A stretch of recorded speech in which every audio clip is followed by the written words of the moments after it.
Good morning. It's good to see all of you here this morning. Man, I tell you, these props right here for Camp Cornerstone are amazing. It's always fun around here the week before Camp Cornerstone, and then the week of Camp Cornerstone, there's just this new energy, and there's so much work that goes into it and so much that has to be done. But the funnest part is the set design. And it's always nice to sneak in here and see what's going on, see what's about to happen, see what kind of sets they're going to have. And they always do like this amazing creative job of doing that. I'm mildly distracted already by these over here, these little aquarium things. At first I walked in, I was like, how did they do that? That is awesome, real 3D and everything. But you're not going to be distracted during my message by that, are you? We're going to focus in here. I really want to say thanks to John Feehan and John Sperlin and the Ware family and everybody, because I know they put a lot of work into these kinds of things each year to make that happen, and so we're really grateful, absolutely. Nice job. And you know what, something else about Camp Cornerstone, I know that Jack talked about it a little bit earlier, but I just want to mention this. This is an important week, and we do Camp Cornerstone the way we do it because we have a value for what happens. It's not just entertainment, and while there is an entertaining factor to it, it's not just fun, although it's a ton of fun. It's that we believe through all of the creativity and through all the volunteers and through all the amazing music and fun games that God will open a window into the heart of a child. And we really believe that these kids will have a great opportunity to see God. Many of them for the first time.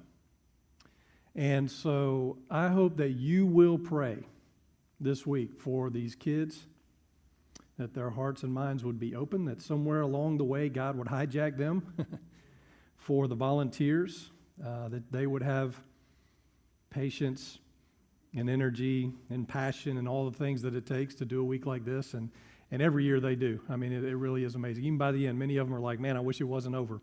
That it would just be a week full of God and what He wants to do in their life. So anyway, just wanted to say that, really looking forward to that. So we're in this series called By Faith, and we're talking about what does it look like to live a life by faith, which is not always easy to do, is it? Sometimes it's tough. It's like I can have all the faith in the world when things are good, but when the wheels fall off, that's when it's like, okay, what are we doing here? Where is God? What is happening?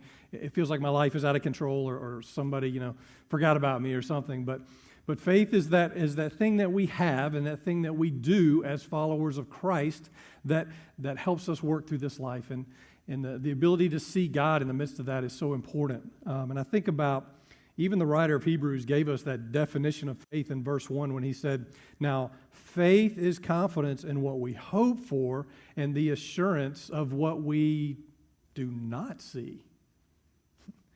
It's the assurance of what we do not see. And, I'm confident in what I hope for. I hope that there's a better day than today, and I hope that heaven is on the way, and I hope that God is doing His thing, and there is a reward and all those kinds of things. I hope for that. And God has put that hope in us. And I also am trusting and having assurance in something that I don't see. And it's this odd kind of thing that we have to do as followers of Christ in this world is to see, not with our physical eyes, but with our spiritual eyes, what God is trying to do in this world. Okay? Tracking with me so far? So we're going to talk about that a little bit this morning, just this whole idea of what we do not, seeing the invisible. How do we do that? It's kind of like, first of all, to give you some sort of an illustration, do you know those things called stereograms? And you may not have ever heard of it. It's also called magic eye. You've seen them in Sunday morning paper in the comics. It's this thing right here. It's this picture that doesn't look like a picture at all when you look at it. It's just a bunch of colors, and it's a bunch of random images, it seems like, that are all jumbled up into this rectangle. And so you look at it from this distance and you see nothing, and we can't really participate in this because we all can't run up here and put our nose on the screen. But the whole idea of a stereogram is that somebody has designed it with layers of images in such a way that if you'll pull that image right up to your nose, and if you'll act like you're looking through the image, through the piece of paper to something behind it, and then you pull that image away slowly. And I realize that not everybody in the world can do this apparently, because there's some people who've already told me I've never been able to see one of these, that this 3D image comes out, kind of like looking into this aquarium right here. It's like all of a sudden, what was a jumble of color and images becomes a picture, of something floating in there, and it's really cool. I guess I feel blessed that I'm one of the ones who can actually see those. And what's really bad, I don't know if I should admit this, but sometimes in the Sunday morning paper that we put, ladies won't know, but in the men's restroom, they'll have one. They have one up there, and I don't know. It's just fun to, kind of put your nose up there and, and then peel back and see if you can see it and do it again because you didn't see it the first time. You didn't need to know that. But anyway, so that's my life. But so when you do this, there's nothing. And then go ahead, Kermit, and give us. And so this is the image that would be, and this was a corporate stereogram. And so when you pulled back, you would see the Ford logo, and you can't really tell it's floating, and that's not actually what it would look like. It would look more 3D than that. But that would be the image that you would see if you looked into that stereogram and then you pull back. You can't see it when you're just looking at it at first. There's like a way that you have to do it. And in the definition of a stereogram, it says, at first sight, a stereogram looks like an abstract image made of repeatable patterns. But if you look at it in a special way, the hidden 3D picture will magically appear. If you look at it in a special way, pull it up close and look through it and do that kind of thing. So I think about very much life. That, life before Christ is pretty much just what we see in front of us. But when we begin to look at life in what we would call a special way, through the eyes of Christ, all of a sudden, when we pull back on our experiences and things that are going on in us, we begin to see something very different. And we begin to see life in a way that we never have before. And things begin to change, I think, as a result of that. And you know this if you've accepted Christ, what this looks like in your own life as you begin to pull back and you begin to say, hey, wait a minute, everything looks different. My past, my present, my future, all these kinds of things begin to shape up. So I want to talk about that this morning. I want to talk about it in light of somebody that we've been talking about for the last couple of weeks, and that's Moses. We're going to deal with him again this morning. Moses was somebody whose life very much tracked along what we're dealing with here. But what's interesting is that if you were a Jew, especially back in the time when the book of Hebrews was written, you probably would have thought of Moses only as the law keeper. Because you remember, God gave Moses the what? 10 Commandments, right? The law. And then he created those first 5 books of the Old Testament we call the Pentateuch, which is pretty much the law. It's history and law. And so you would think that Moses is all about the law and keeping the 10 Commandments, and that was his whole goal, was to establish a law for the people of God. And while that is true, and that was a big part of what Moses did, we also remember that what happened before that was very much an act of his spiritual life, an act of his spiritual heart, of the ability to see God. And when you look into Moses and you see the experiences that he had, what you see is that there was something else going on in Moses. That is important for us to know as well. And so the writer of Hebrews picks up on this in Hebrews 11, verse 27, which is what we're looking at this morning. It's really short. It's just essentially one sentence. And we're going to extract a lot from this to understand what the writer's trying to say here about Moses. But here's what he says, Hebrews 11, 27. By faith, he being Moses, left Egypt, not fearing the king's anger. He persevered because he saw him who is invisible. Because he saw him who is invisible. So sometimes interpreting these passages in Hebrews 11 are a little bit difficult, by the way, because the writer tends to mash things up into one sentence or one statement. So basically what he's saying is, by faith, Moses left Egypt, because we talked about how he took the life of that Egyptian slave master who was beating one of the Hebrews, one of his own people, and then Pharaoh came after him and he left, right? And then the second part of this, the writer is kind of saying he persevered because he saw him who is invisible for the rest of his life. So we're talking about now that for the rest of Moses' life, he didn't fear Pharaoh, he didn't fear anything, because he was able to persevere as seeing the one who is invisible.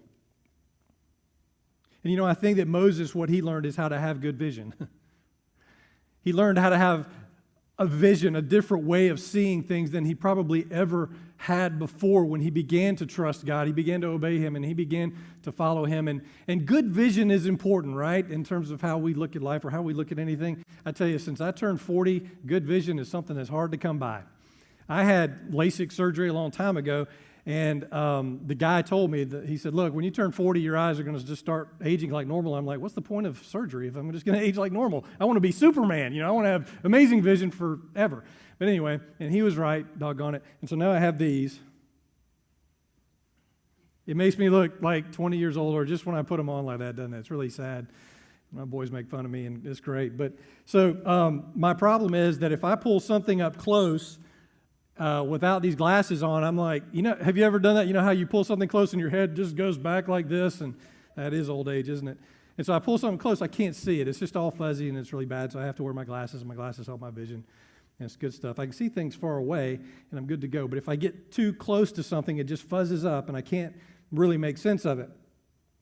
And you get frustrated, you get a headache if you don't use your glasses. I'm realizing all these new things about my life. So in the same way, if in terms of this having good vision, and even think of the way Moses did, if in life we get too close to what's going on around us without God in the picture, man, we can get really frustrated, and we can get really locked up, and we can only see the terrible situation I'm in, or the difficult circumstance, or I can only see what I don't have in life, or I can only see, blah, blah, blah, whatever that thing is.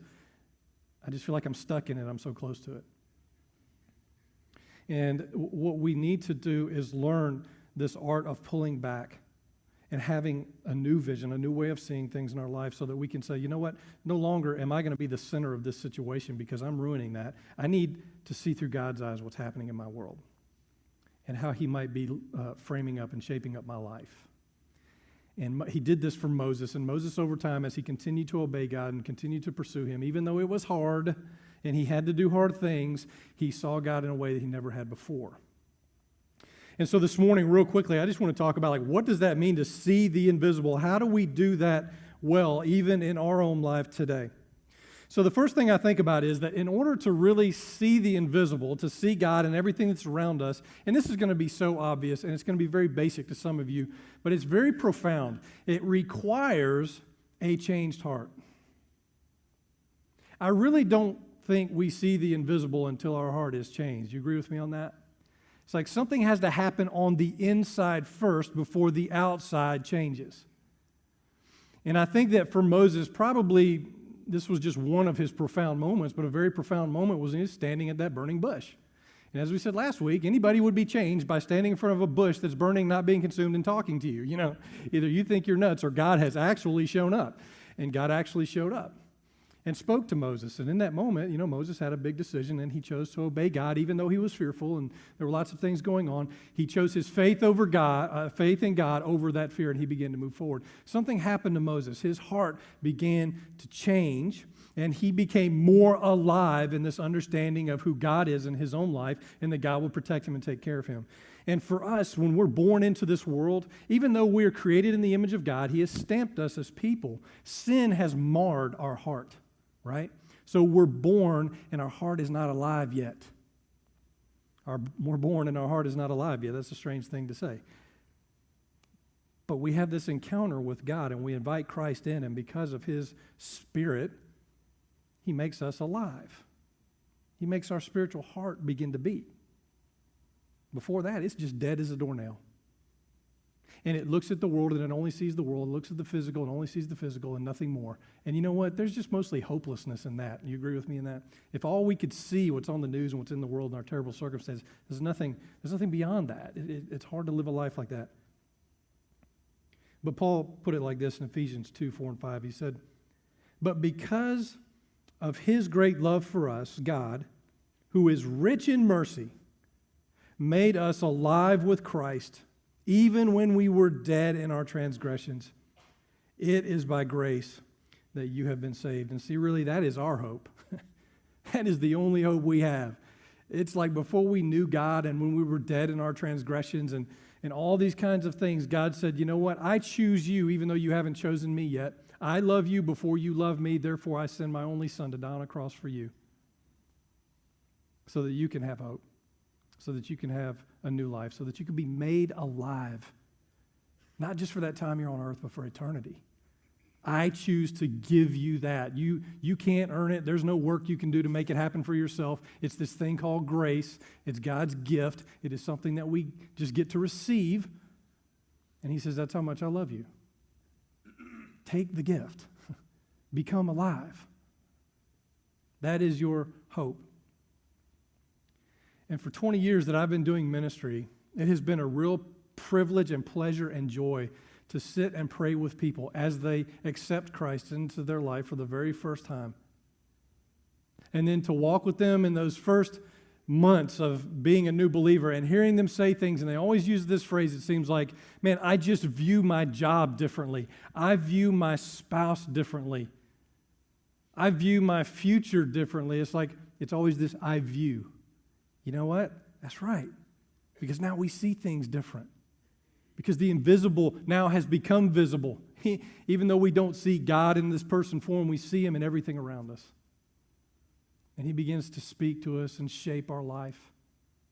And He changes us. Our heart has changed, and now we see things differently, and we see Him differently. And I think that that is an important part of how we're going to see God in this life, is when our heart ultimately is changed. And the second thing is that it reframes our perspective to see the invisible. It changes the perspective on which we have. Like when I look at my past before Christ, once I have accepted Him, I see that very differently. It's not this hopeless wasteland of the previous life. It's like, sometimes we can get strapped with guilt or like, whatever, we feel bad because of the past we have, but all of a sudden now in Christ, He's like, I'm not concerned about your past. We are redeeming that. We're changing that. And we're going to change your now, and we're going to change your future. And suddenly, it's like a complete new perspective. And it makes our pain look different. It makes difficulty look different. It makes our uncertain circumstances look different because we have hope. It makes how we view people look different because now we love them in a way that we never have before. We have an appreciation for them. We see our future shaping up differently. All these things come into a new perspective than they ever have before. I heard a great story this past week about a couple in our church, and it very much relates to what we're talking about here, and I want to share it with you this morning. It's a couple named Everett and Brenda Spandel. Some of you may know them. They're worshiping over at our Lee Scott site. They moved to Auburn over 2 years ago from Minnesota to the sunny South, and I very much enjoyed their time being down here, but his job brought him down here.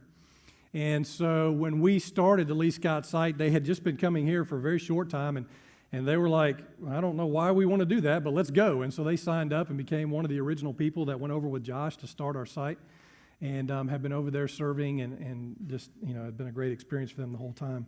But something interesting has happened. Everett, his job situation has changed. He's actually going back to Minnesota. In fact, they're on the road even as we speak. But in the last month or so, something interesting has happened in their life. So Josh was telling me about it, and I had him send me an email just with the story, and I was just going to tell it to you, but I think I just want to read this email. So I want you to hear the story of what's happened with Everett and Brenda. Brenda and Everett came here about 3 years ago for Everett's job, designer for Viper Specialty Motorcycles. They were looking for a church and started going to Cornerstone. They said that the fact that we were making an effort to engage the foster care situation really drew them in.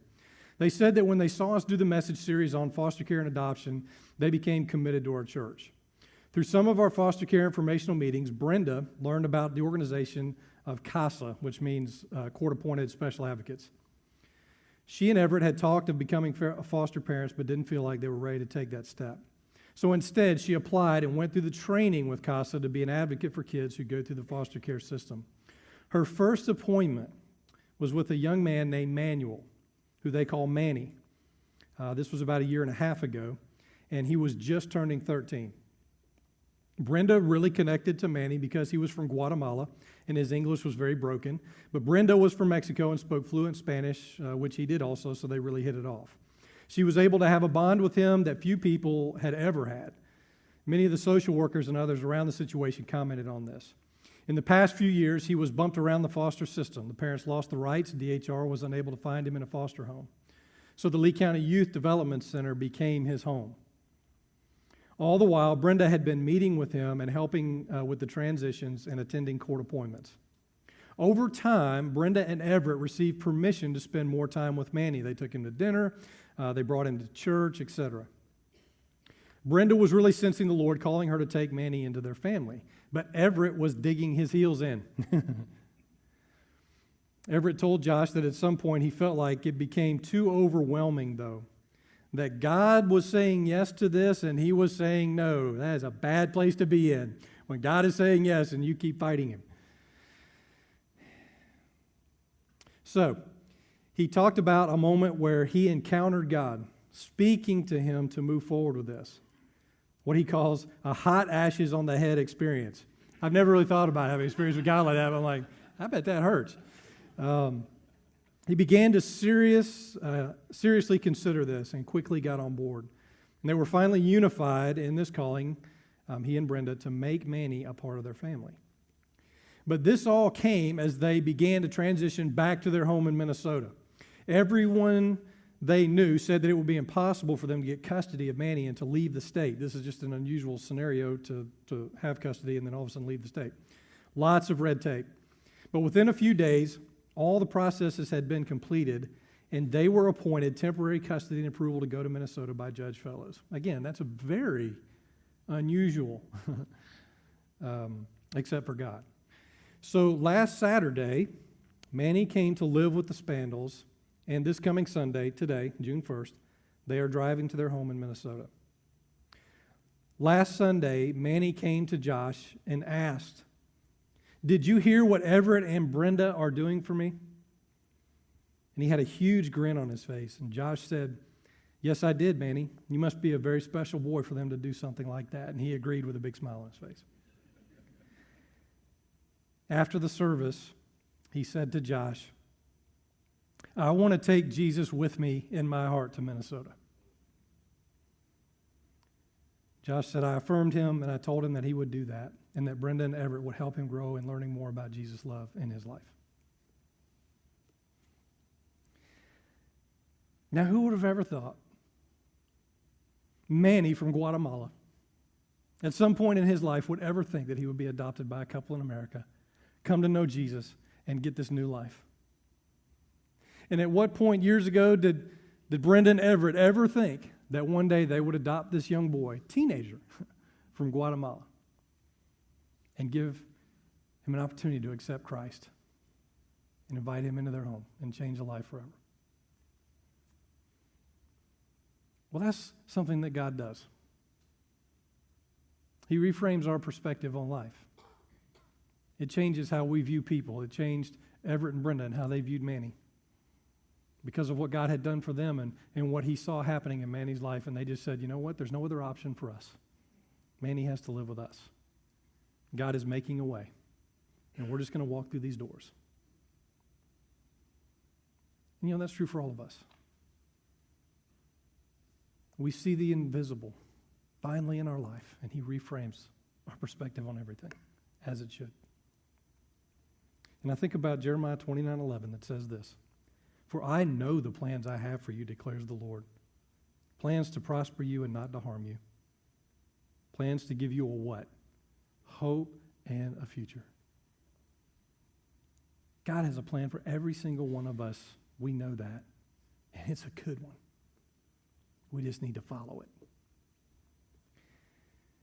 And then this last thing. Once we see the invisible, and this is a very trite statement, one that we would say about our spiritual life at some point, but it renews our spirit.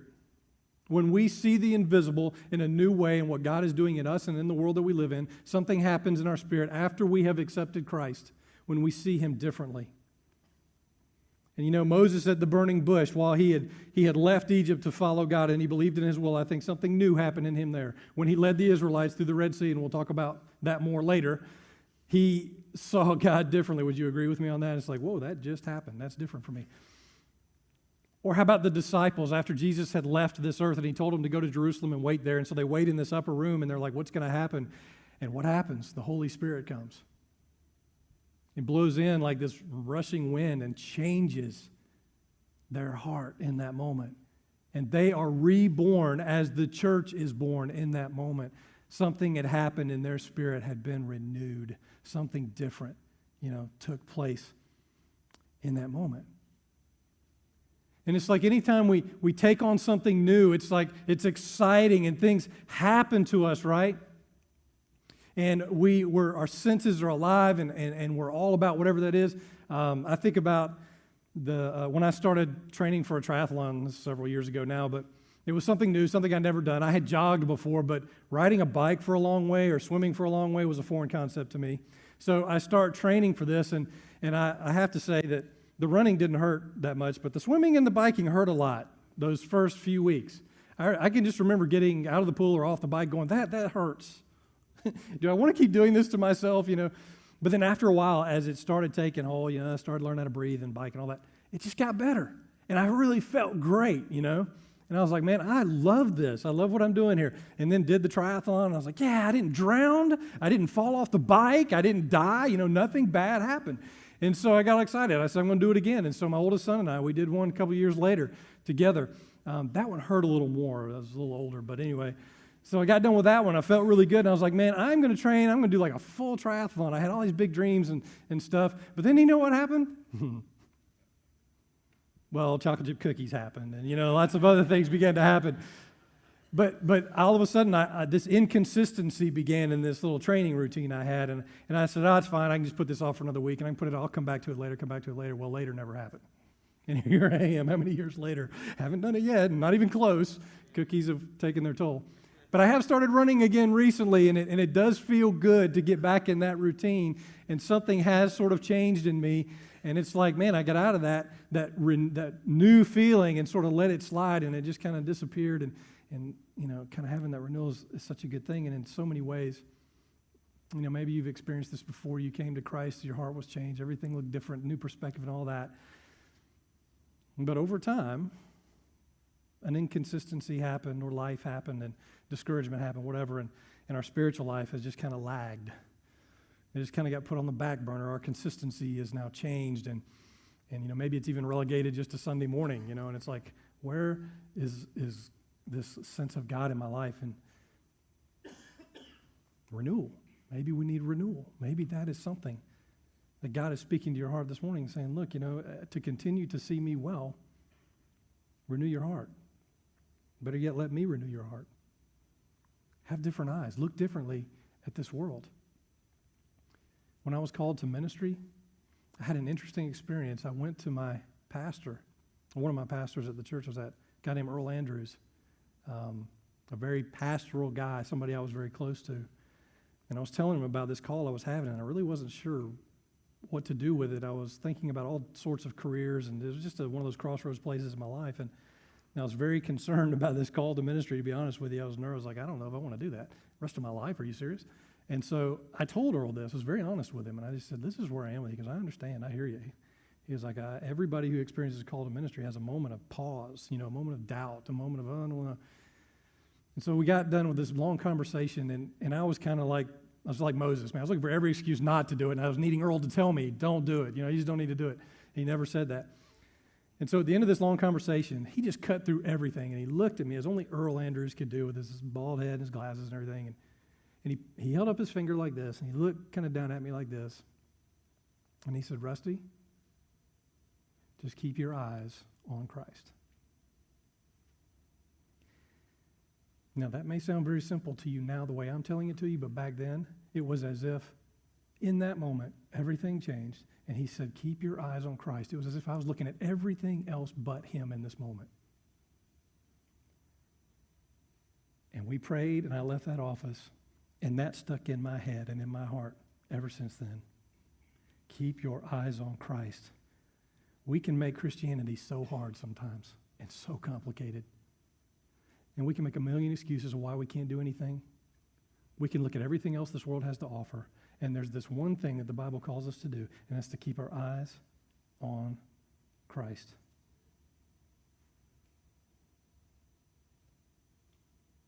Maybe it's been a while since you've had your eyes on Christ fully. There's this prayer that the psalmist prayed in Psalm 51 when he said this. Maybe this is our prayer this morning. Create in me a pure heart, O God, and renew a steadfast spirit within me.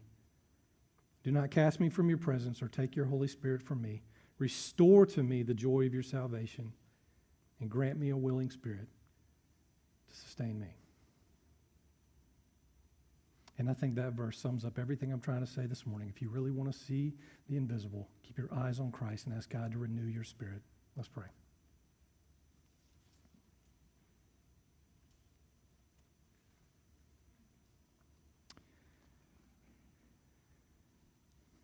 God, this morning we are reminded of really just the joy of our salvation.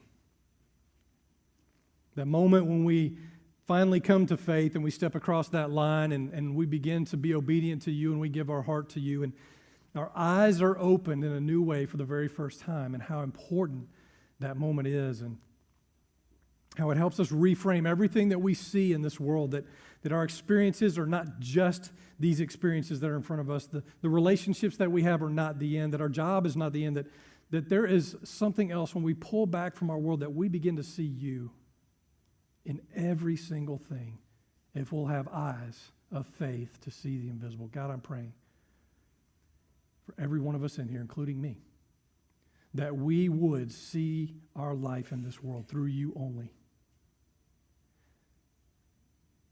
And I know, God, that you told us in your word, because of that, we will experience new purpose, new joy. Our faith will be enriched and deepened, that hope will live in a way that it never has before. And so, God, help us, give us strength to do that. And Lord, for those who've come in this morning, who could honestly say in their heart of hearts that focusing their life on Christ has not exactly been the main thing, that maybe this morning, even right now, God, that they would just simply offer a prayer to you and ask to be renewed. That, like the psalmist, that you would put a steadfast spirit in them. One that you put in Moses to help him persevere, to endure. That you would grant a willing spirit, one that says, yes, God, I will go, I will do, I will trust, I will follow, no matter what. Because I see you, and I know that you see me. God, we're so thankful for that grace. It's something we can't do for ourselves. We can't extend that gift to us. It only comes from you. And we're grateful that you thought about us before we ever thought about you. And that because of Jesus' death on the cross, we can have hope. And we can have salvation. Freedom from the chains of this world. Opportunity to live a new life. God, today we've come to this place because we need to say thank you, to worship you, to be reminded of who you are in our life every day. And so we give you this time this morning, and once again we give you our heart and our life. In Jesus' name.